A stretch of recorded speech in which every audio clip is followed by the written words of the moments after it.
TFC spiritual ప్రేక్షకులకు స్వాగతం. లలితా సహస్రనామం ఎక్కడ పుట్టింది? ఆ పుట్టినటువంటి టెంపుల్ దేవాలయం ఏదైతే ఉందో ఆ ఆలయం పేరే లలితాంబికాయై టెంపుల్ అంటాం. ఇది తిరుమేయచ్చూర్లో ఉంది, తమిళనాడులో. తిరుమేయచ్చూర్ లలితాంబికాయై టెంపుల్ అంటాం అన్నమాట. దాని గురించి మనం తెలుసుకుందాం. మనకి ఈ యొక్క దేవాలయం 1000 నుంచి 2000 సంవత్సరాల పూర్వంలో మనకి ఈ తిరుమేయచ్చూర్ లలితాంబికాయై టెంపుల్ని కట్టారనమాట. ఎవరు? చోళ రాజులు. ఇది కృతయుగం నుంచి కూడా మనకి లలితాదేవి ఉంది. లలిత సహస్రనామాలు అనేటటువంటివి కలియుగంలో రాశారు. లలితాదేవి ఉంది, అది దాని చరిత్ర కూడా మనం చెప్పుకుందాం. ఇది ఎక్కడ ఉంది అంటే తమిళనాడులోని తిరువారూర్ డిస్ట్రిక్ట్, తిరువారూర్ జిల్లాలో పేరాలం అనేటటువంటి ఊర్లో ఉందన్నమాట. అయితే ఇది ఎంత ఫేమస్ అంటే ఈ స్పాట్లోనే మనకి పరమ పవిత్రమైనటువంటి సాక్రెడ్ హిమ్న్ స్తోత్రాలు, లలితా సహస్రనామ స్తోత్రాలు ఇక్కడ కంపోజ్ చేయబడ్డాయి, ఇక్కడే రాయబడ్డాయి అన్నమాట. అసలు మొట్టమొదటిసారిగా వినిపించబడ్డాయి కూడా ఇక్కడ లలితమ్మ తల్లికి. అసలు ఒరిజినల్గా ఈ యొక్క దేవాలయాన్ని చోళ రాజులు మనకి దీన్ని నిర్మించారు. అయితే దీన్ని ఇప్పటికీ కూడా చాలా గౌరవనీయంగా పాదల్పేత్రా స్థలం అని మనం దీన్ని అంటాం. మరి ఈ దేవాలయంలో మైథలాజికల్గా మన లెజెండ్స్ ఏం చెప్తున్నాయి పురాణాలలో అంటే, మనకి బండాసురుడు అనేటటువంటి ఒక రాక్షసుడి గురించి మనకు తెలుసు. ఆ రాక్షసుడు మొత్తము ఏనాడో చనిపోయినటువంటి రావణాసురుడిని, కంసుడిని, ఇట్లాంటి విష్ణుమూర్తి 10 అవతారాలు, 10 అవతారాలు ఎత్తి హిరణ్యాక్ష, హిరణ్యకశ్యప ఇలాంటి రాక్షసులందరినీ చంపేశాడు కదా. వాళ్ళందరినీ పుట్టిస్తాడు, అటువంటి గొప్ప రాక్షసుడు. సో అటువంటి వాడితో యుద్ధం చేసేటప్పుడు ఆ అమ్మవారు ఆవిర్భవించిందనమాట. ఇక్కడ ఆవిర్భవించి ఏం చేసింది అంటే, ఈ స్థల పురాణం ప్రకారము ఈ యొక్క ఋషులు ఎవరైతే ఉన్నారో దేవతలు వీళ్ళందరూ కూడా అమ్మవారు ఆది పరాశక్తికి సరెండర్ అయ్యారు. అమ్మ అని శరణు వేడి ఈ యొక్క రాక్షసుడు, ఈ దుర్మార్గుడైనటువంటి బండాసురుడు రాక్షసుడి నుంచి అమ్మవారిని వేడుకున్నారు, శరణు వేడారు. పెడితే అమ్మవారు ఏం చేసిందంటే హోమగుండం నుంచి సాక్రిఫిషియల్ ఫైర్ నుంచి పుట్టింది. హోమాలు చేశారు, ఆ యోగాగ్ని నుంచి పుట్టింది, హోమగుండం నుంచి పుట్టి చక్కగా లలితాంబికాయై అని అంటాం, లలితాంబిక అని వచ్చి ఏం చేసిందంటే మౌంటెడ్ ద శ్రీచక్రం మీద కూర్చుంది అమ్మవారు. కూర్చొని ఆ రాక్షసుడితో యుద్ధం చేసి వాడిని చంపేసింది.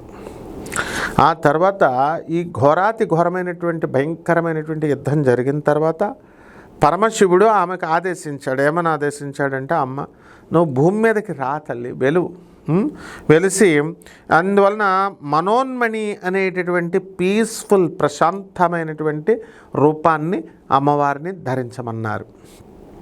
ధరించిన తర్వాత అక్కడ తపస్సు చేయమన్నారు. ఎందువల్లంటే ఇప్పుడు చంపేసిన తర్వాత ఆమె చాలా క్రోధంగా ఉంది కదా, ఆ యుద్ధం చేసిన తర్వాత ప్రశాంతత రావాలంటే టు షెడ్ హర్ యాంగర్, ఆమె యొక్క కోపాన్ని వదిలేయడం కోసం అమ్మవారిని ఈ యొక్క భూమి మీద ఈ స్థలంలో తపస్సు చేయమని చెప్పి పరమేశ్వరుడు చెప్పాడు. అప్పుడు ఆ టైంలో అమ్మవారు ఏం చేసిందంటే ఈ యొక్క అమ్మవారి పేర్లన్నీ కూడా 1000 పేర్లతో ఈ యొక్క నామం అనేటటువంటిది లలితా సహస్రనామం అనేటటువంటిది రాయబడింది. ఇక్కడ మనకు ఒక విషయం మనం పురాణాల్లో చెప్పుకోవాలి. ఇదంతా కూడా కృతయుగానికి సంబంధించింది. అయితే కలియుగములో మనకి జరిగినటువంటి లలితా సహస్రం రాసినటువంటి గొప్ప మహానుభావుడి పేరు భాస్కరాచార్యులు వారు. అసలు ఏం జరిగిందంటే జగద్గురు అయినటువంటి ఆదిశంకరాచార్యులు వారు లలితా సహస్రాలకి భాష్యం రాయాలనుకున్నారు. ఇప్పుడు ఇక్కడ ఒక విషయం ఆలోచించండి. ఈ అమ్మవారే తన పేర్లతో తాను రాసుకొని she created the deities of words, అక్షరాలతో భగవంతుల్ని, దేవుల్ని, ఎవరైతే దేవుళ్ళు ఉన్నారో వాగార్థం అంటాం మనం. ఆ యొక్క దేవతల యొక్క ఆమె యొక్క పేర్లను రాసి 1000 పేర్లను ఆమె రాసుకుంది. దానికి భాష్యాలు రాయాలంటే ఏం చేశారు? జగద్గురు అయినటువంటి ఆదిశంకరాచార్యుల వారు అమ్మ నేను రాస్తాను అని చెప్పేసి ఆయన లలితా సహస్రం రాద్దామని లోనకి తన శిష్యుడిని పంపిస్తారు. పంపిస్తే ఆ శిష్యుడు లోనికి వెళ్తాడు. లోనికి వెళ్ళేసరికి అక్కడ ఒక చిన్న పిల్ల వచ్చి ఈ లలితా సహస్ర పుస్తకం తీసుకురారా నాయన అని వాళ్ళ శంకరాచార్యుల వారు ఆయన శిష్యుడిని పంపితే ఆ పిల్ల వచ్చి విష్ణు సహస్ర పుస్తకం ఇస్తుంది. ఇతను ఏం చేస్తాడు, ఈ శిష్యుడు ఆ జగద్గురు అయినటువంటి ఆది శంకరాచార్యుల వారి దగ్గర తీసుకొచ్చి, గురుదేవా ఇదిగో మీ ఇచ్చారండి, ఇదిగోండి ఈ పుస్తకం అంటే, ఇదేంట్రా విష్ణు సహస్రం నిజండి ఎవరో ఒక అమ్మాయి వచ్చి ఇచ్చిందండి అంటాడు. సరే మళ్ళీ రెండోసారి వెళ్ళి ఎత్తుకు అక్కడ పట్టరా, అక్కడ ఉంటుంది ఆ టేబుల్ మీద అంటే, ఆ లోపలికి వెళ్ళేసరికి మళ్ళీ ఆ అమ్మాయి వచ్చేసి లలితా సహస్రం ఇచ్చేసరికి మళ్ళీ అదే పుస్తకం ఇచ్చేసరికి అప్పుడు ఇదేమిటి 2 సార్లు ఇచ్చారని చెప్పేసి అర్థం చేసుకుని శంకరాచార్యుల వారు దివ్య దృష్టితో చూస్తే సాక్షాత్తు జగన్మాత దర్శనమై ఆయనకి ఏం చెప్పుద్దంటే, నాయన శంకర, నువ్వు సాక్షాత్తు పరమశివుడివి అవతారాన్ని బాగా ఆదిగురుగా వచ్చావు. నువ్వు కనుక లలితా సహస్రం రాస్తే ఆల్రెడీ ఇప్పటికి శివానంద లహరి రాసావు, సౌందర్య లహరి రాసావు, ఇవన్నీ బాగానే ఉన్నాయి. కాకపోతే ఇంకా ఇతను శివతత్వమే చెప్తాడేమో, విష్ణుతత్వం చెప్పడేమో అనే ఒక రకమైనటువంటి భావన ప్రజల్లో రావడానికి అవకాశాలు ఉంటాయి భక్తులు. అందుకని నువ్వు విష్ణు సహస్రానికి భాష్యం రాయి. భీష్మాచార్యుల వారు కీర్తించారు కదా, ఆయన కీర్తిస్తే ఆ దానికి నువ్వు భాష్యాలు రాయి. అది అలాగే నీ తర్వాత ఒక 200 సంవత్సరాల తర్వాత ఒక మహానుభావుడు రాబోతున్నాడు భూమి మీదకి. అతని పేరు భాస్కరాచార్యుల వారు. అతను ఈ పని పూర్తి చేస్తారు, లలితా సహస్రాలు అని చెప్తారు. అమ్మవారు చెప్పగానే ఆదిశంకర్లకు అర్థమైంది. ఆయన విష్ణు సహస్రనామాలకి భాష్యాలు రాశారు.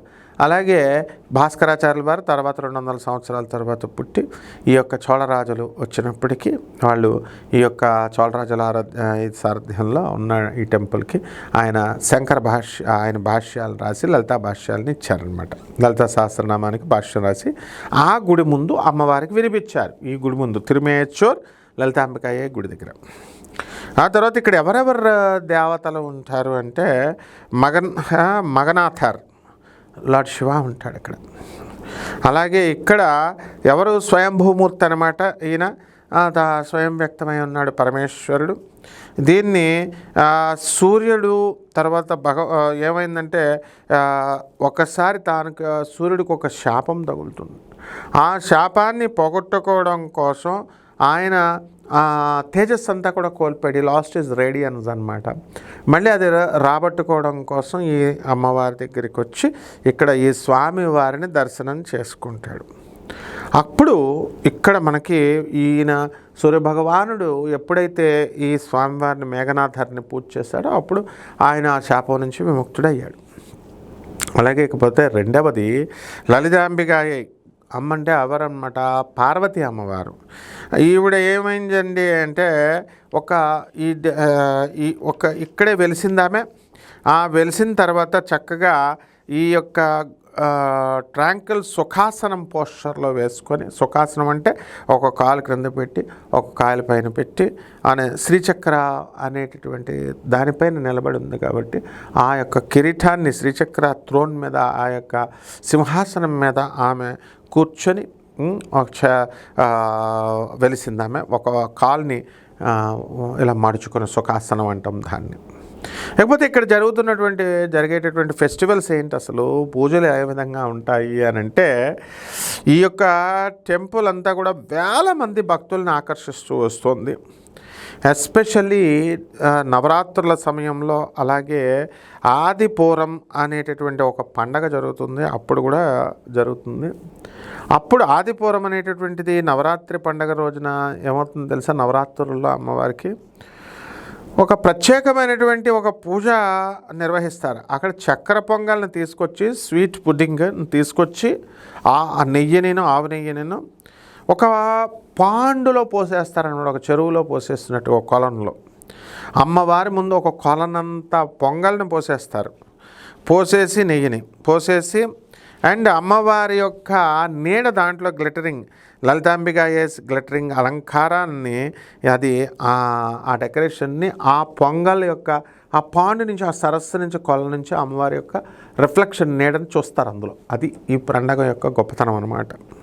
ఈ విధంగా మనకి ఎవరికైతే ఈ యొక్క ఏమండి మాకు పెళ్ళిళ్ళు అవ్వట్లేదండి అని అనుకుంటూ ఉంటారు, ఏమండి మాకు కుజ దోషాలు ఉన్నాయండి, కాలసర్ప దోషాలు ఉన్నాయండి, సర్పదోషాలు ఉన్నాయండి, పెళ్ళిళ్ళు అవ్వట్లేదు అంటే లలితా శాస్త్రం చదువుకోమని ఎవరో చెప్పారండి అంటే అటువంటి వాళ్ళు ఈ గుడికి రావచ్చు. వెళితే ఒక్క రూపాయి కూడా మీకు ఖర్చు అవ్వకుండా చక్కగా మీ యొక్క దోషాలు పోతాయి. అలాగే ఎవరైతే లలితా సహస్రాలు చదువుతున్నారు, చదవడం తప్పు కాదు. ఇది లలితా సహస్రం ఏం చెప్పాడు, ఓం అస్య శ్రీ లలిత రహస్యనామ స్తోత్రమాలామంత్రస్య, మహామంత్రం ఇది, మాలామంత్రం అంటారు దీన్ని. ఈ యొక్క రహస్యనంగా చదవాలి, రహస్యనామ స్తోత్రం ఇది. కాబట్టి చాలా జాగ్రత్తగా మనం చేసుకోవాలి.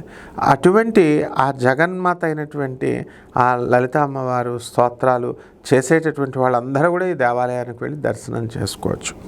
లేకపోతే ఏదో ఒక కోరికతో కదా మనం చేస్తాం అమ్మవారిని, ఊరికనే అమ్మవారిని కీర్తించేసి మనం ఏమీ నిష్ఫలాపేక్షతో మనకి ఏం కోరికలు అవసరం లేదమ్మా నేను ఊరికనే నేను కీర్తిస్తాను అనేటటువంటి వాళ్ళు ఉంటారు, ఉండరని కాదు, కానీ 0.0001% వాళ్ళు ఉంటారు. ఈ తెలివితేటలు లేని వాళ్ళు ఏంటంటే కోరుకుంటారు, తెలివైన వాళ్ళు ఏం చేస్తారంటే అసలు కోరుకోకుండా అమ్మ నువ్వే చూసుకో, నాకు ఏది మంచో ఏది చెడు అంటే అమ్మవారే చూసుకుంటుంది.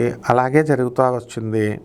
కాబట్టి ఎవరికైతే ఇళ్ళు లేనటువంటి వాళ్ళకి, స్థలాలు లేనటువంటి వాళ్ళు, తర్వాత అప్పుల బాధతో సతమతమవుతున్నటువంటి వాళ్ళు, ఆ తర్వాత ఆరోగ్యం భూతప్రేత పిశాచ బాధలు పడుతున్నటువంటి వాళ్ళు, ఇలాంటి వాళ్ళందరూ కూడా చాలా దేవాలయాలకు వెళ్తూ ఉండడం మనం చూస్తున్నాం. చేతబళ్ళని ఇవని వేరేగా 2 లక్షల రూపాయలు ఖర్చు పెట్టుకొని ఇలా చేసుకుంటూ వాళ్ళని మనుషులను నమ్ముకొని వాళ్ళకి ఏదో పెద్ద మంత్రగాళ్ళగా వాళ్ళ కబుర్ల మాయా కబుర్లో పడిపోతారు. పడిపోయి మేము చేతబళ్ళు తీసేస్తాం, మేము చెయ్యంగానే తీసేస్తాం. ఇదొక కొత్త వాదన అనమాట. చేయడం రాని నువ్వు ఎలా తీస్తావా, నీకు అసలు చేతబడులు ఉన్నాయా? అసలు లేవని అలాంటి వాళ్ళు చెప్తున్నా నిజాయితీగా మా గురువుగారులు అయినటువంటి చాగంటి గారు, గరికపాటి గారు, సామవేదం గారు, అధిపతి గారు, ఇలా అందరూ చెప్తూనే ఉన్నారు, నండూరి గారు అందరూ. కానీ మీరు వినరు, చేతబడులు ఉన్నాయని మీరు నమ్ముతూ ఉంటారు. కాబట్టి అది అలాంటి వాళ్ళు గాణగాపురం వెళ్ళి ఎలాగైతే భూత ప్రసాచ బాధలను పోగొట్టుకుంటారో ఆ విధంగా చక్కగా మీరు ఈ అమ్మవారి యొక్క లలితాంబిక తిరుమేచ్చూర్ దేవాలయాన్ని దర్శించినట్లయితే తప్పకుండా మీకు ఆ భూత ప్రేత పిశాచ బాధలన్నీ కూడా తొలగిపోతాయి. ఇల్లు అన్నీ కూడా కొనుక్కుంటారు, స్థలాలు కొనుక్కుంటారు, సంతానం లేనటువంటి వాళ్ళు సంతానం కలుగుతారు. ఇక ఇహలోకంలో ఉన్నటువంటి మీ అన్ని కోరికల్ని తీర్చి పరలోకంలో మోక్షాన్ని కలిగించేటటువంటి ఆశ్రిత కల్పవృక్షం అమ్మవారు. అలాగే ఆ అమ్మవారు కల్పవల్లి కామధేను అన్నమాట. శుభమస్తు.